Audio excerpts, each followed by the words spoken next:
arrived in an unmarked car. Police say they were responding to a report of a black male armed with a gun in the parking lot of a business. They say members of the community were driving through that lot and relaxing outside at nearby homes. Investigators say the man, identified as 23-year-old Rob Marquise Adams of San Bernardino, pulled a gun from his waistband and started to walk toward the unmarked car from him. Family members are outraged, with Adams' father telling KTLA that a, quote, dirty cop shot the young man in the back and then again as he was on the ground. We should note the local coroner has yet to release the gunshot wound details. In the meantime, family members have hired well-known civil rights attorney Ben Crump and are speaking out. He was no threat to them at all, sir. He was no threat to them. Murder. Not killing murder. He was murdered.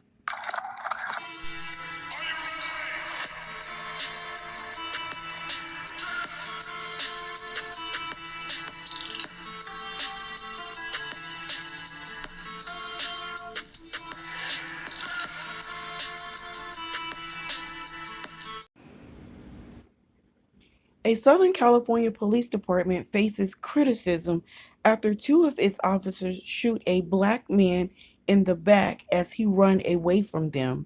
23-year-old Robert Adams was gunned down by San Bernardino cops on Saturday evening in a parking lot.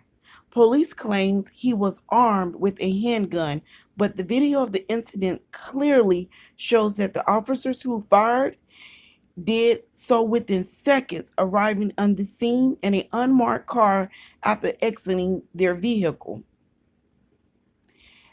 Adam almost immediately turns and runs before falling to the ground. The video brings questions to whether Adam knew he was being pursued by law enforcement and what rights he may have had to flee to defend himself if he was not clear the unmarked car were cops.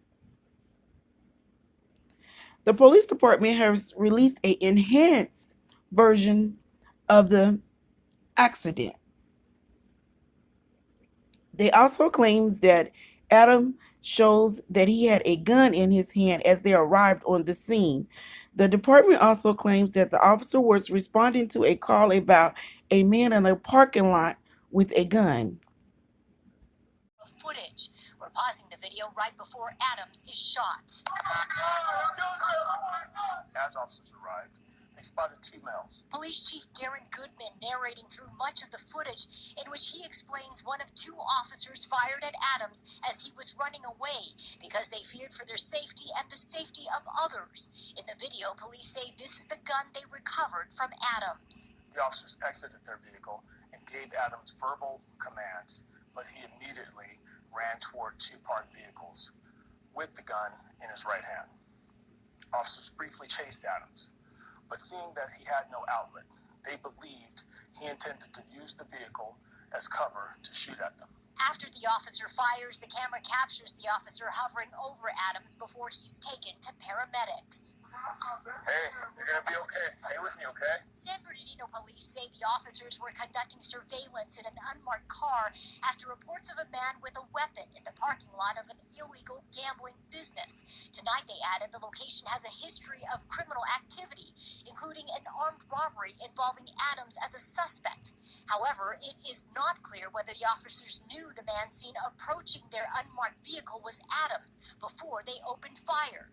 We asked retired LAPD Sergeant and use of force expert Cheryl Dorsey to weigh in. My guess is that when those officers pulled up in that unmarked vehicle, this individual did not realize that they were the police. Once they stepped out of the vehicle, they were in full uniform.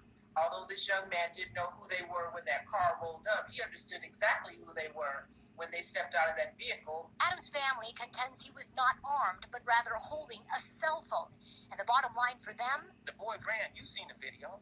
He hunted him down like a dog. In this case, we have a videotape that shows of a man who appears to be unarmed, holding a cell phone that has been portrayed as a gun, running from the police towards an area where there's a high wall that he could not have escaped from in any event.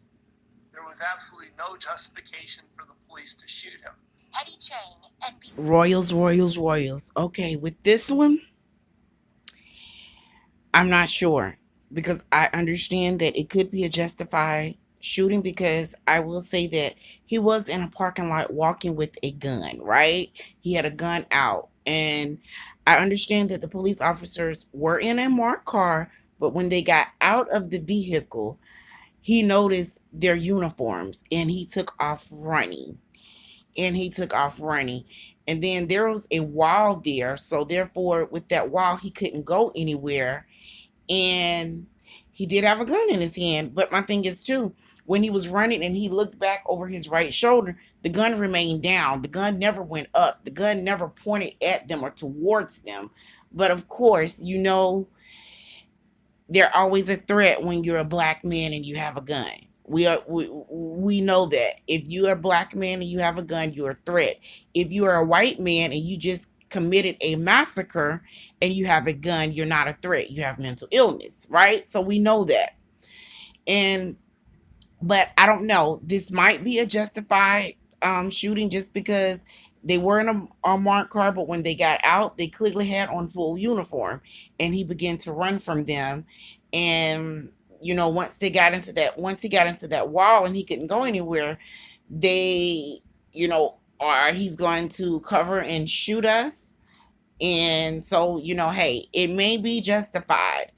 And then again, if the officers really did hold the gun over him and still shooting at him, as they said in the video, that could be excessive force, right?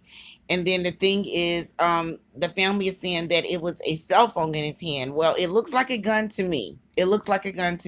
So I think we're going to have to kind of wait till the autopsy report comes out and see exactly, was he shot excessively? So once he was already on the ground and the police officer was holding the gun over him, did he shoot him again? But to me, this clearly looks like it could be justified shooting. And my thing is too, we have to watch what we're doing. Why are you walking in a parking lot with a gun in your hand? Why are you walking in the parking lot with a gun in your hand? So meet me at the comments and let me know what you think. Black and brown skin people and everyone else, I love you guys so much. Stay up, never down. Until we meet again, may God bless.